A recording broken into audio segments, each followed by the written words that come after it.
소선입니다. 삶이란 게 삶의 체험 현장이라고 얘기합니다. 내가 한 챕터를 끝내고 어려운 숙제를 끝내면 그 다음 또 숙제가 기다리고 있습니다. 어려운 고비를 넘어갔다고 생각하면 그 다음 더 어려운 고비가 또 기다리고 있습니다. 그래서 삶이라는 것은 끊임없이 나에게 어떠한 문제나 숙제가 올 때 그것을 해결해 나가는 과정의 연속이 아닌가 싶습니다.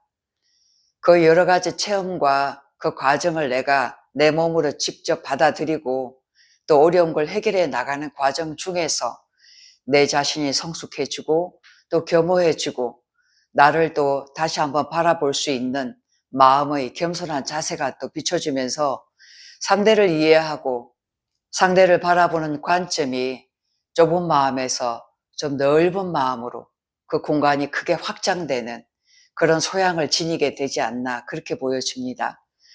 오늘 소개할 사주는 정말 험난한 삶을 자기의 식신, 자기의 재주와 능력 하나로 오직 그 어려운 파도 속을 헤쳐나가는 그런 사주라고 볼 수 있겠습니다. 같이 한번 살펴보겠습니다. 이분은 갑인년생이죠. 그리고 여명, 곤명입니다. 올해가 50세네요. 일주는 임술일주예요. 여자 사주에 임술일주면 이 자체가 괴강이죠. 이미 밑에 평관을 깔고 있습니다. 그리고 천간에 이게 양간이죠. 음간이 아니죠. 양간의 밑에 평관을 깔고 있다. 내가 여자지만 남자의 구실을 해야 되고 여장부의 구실을 해야 될 사주명을 이미 가지고 타고난 겁니다. 그리고 여기 보면 전체로 갑인, 정축, 임술, 갑진입니다. 자, 이 정축이 백호죠. 백호대살입니다. 임술이 개강, 갑진이 백호입니다. 이 전체 기운 자체가 굉장히 살이 왕하면서 기운도 강한 기운이죠. 특히 이게 관, 이게 지금 정관격입니다. 정관, 평관, 평관, 진술충, 축술이죠. 이런 상황에서 천간은 정임한목, 여기는 식신입니다. 결국은 뭐냐면 이분은 내가 가진 이 식신, 이거 하나로 목국토입니다. 목국토, 목국토, 목국토. 끊임없이 땅을 헤집고 이 인목을 키워나가는 그런 형태의 사주다. 그러면 이 식신이라는 것은 나만의 재주죠. 내가 가진 재능, 실력, 내가 열심히 갈아야 될 나의 칼이다. 이렇게 볼 수 있습니다. 이걸로 이런 평관, 이게 바로 싸움터예요. 싸움터. 전쟁터도 전쟁터. 이 전쟁터에서 내가 가지고 있는 이 식신, 이 칼로서 방어막을 마련해야 될 그런 사주명을 가지고 태어났습니다. 그러니 끊임없이 이 땅을 헤집고 이 갑목, 갑인을 키워나가야 되겠죠. 이 지장간을 보면 축인이죠. 그죠? 축인으로서 이게 해자축, 임묘진으로 넘어가는 거죠. 그래서 여기는 갑목과 계신기, 기토가 지금 합력이 있습니다. 그리고 이게 인호술로 넘어가죠. 인술. 그리고 임묘진. 이렇게 넘어가는 겁니다. 근데 이 겨울에 난 인목은 어떤 걸까요? 축월이잖아요. 축월의 인목입니다. 이 식신. 그게 천간에 떠올랐잖아요. 얼어붙은 땅에 조그마한 이제 새싹이 돋아붙은 겁니다. 이 혹독한 추위를 인목이 견뎌내야 돼요. 그나마 인목이 목생활을 해주고 있죠. 화의 불길이 그나마 따뜻함, 온기를 주는데 이것이 이 축 속으로 들어가면 꺼져버린단 말이에요. 이 정축은 축의 묘지가 되죠. 그죠? 크게 화의 기운을 쓰지를 잘 못해. 그러니까 열심히는 내가 이 식신으로 목생화해요. 그죠? 이게 정제입니다. 끊임없이 내가 움직이고 활동해서 이 재물을 만들어 나가는 형국입니다. 근데 이 축월의 인목이라는 게 얼어붙은 땅에 올라온 싹이다 보니까 정말 바지런히 열심히 움직이지 않으면 이만한 결과를 얻기가 쉽지가 않다. 근데 땅이 지금 전부 다 동토 나서 갈라져 있잖아요. 그죠? 그러니 이 자리가 지금 부모 자리입니다. 부모 자리. 부모 자리에 백호를 가지고 있다? 그러면 부모님의 어떤 건강이라든가 이런 것들에 문제가 오죠. 특히 이렇게 축술이 깨져 있기 때문에.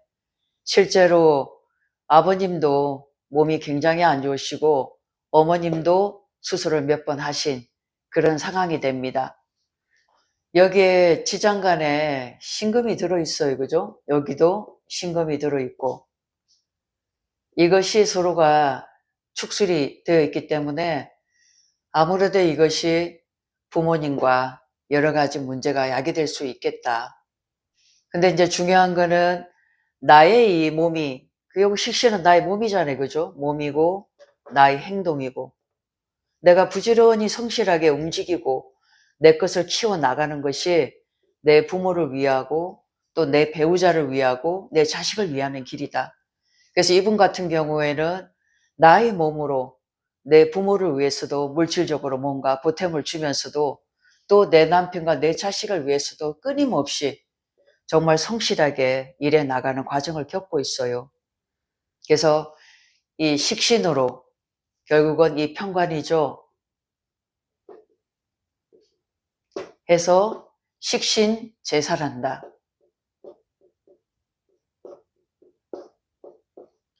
직접 이 어려움을 있죠. 숨어서 도망다니는 게 아니라 어려움이 딱 오잖아.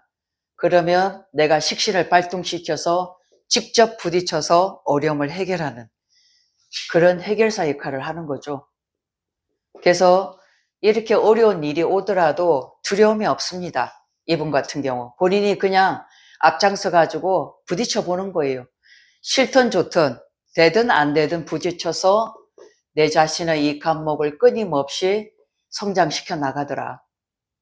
그래서 정말 여장보고 너무 열심히 사는 사람이고 삶을 뒤돌아보지 않는 사람이다. 근데 결국은 가야 될 게 갑진이죠. 지금 이제 50대가 넘어가면. 그래서 이 인목이 이만큼 진으로, 인묘진으로 자라났어요. 그래서 올해 갑진년이 됐습니다.